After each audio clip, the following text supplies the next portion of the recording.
Okay, the rain's starting to pick up again. Just ran into Dave Schneider, the weather guy at KY3. He's out here checking this out, taking pictures today.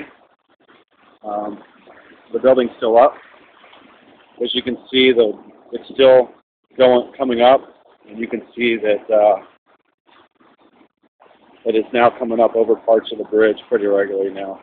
So this is the back side of the bridge downstream. And we're going to climb up here and take a look at the other side.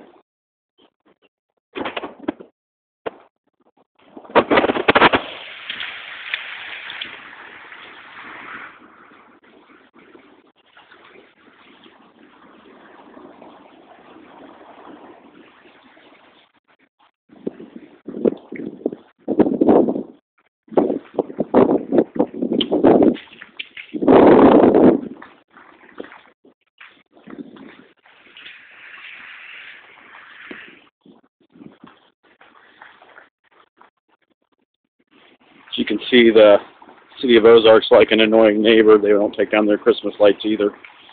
You can still see them on the bridge. But now you can see that it's pretty much flowing over the first steel girder.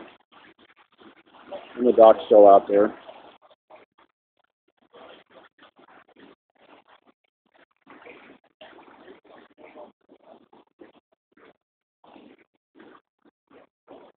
There's the KSPR news crew.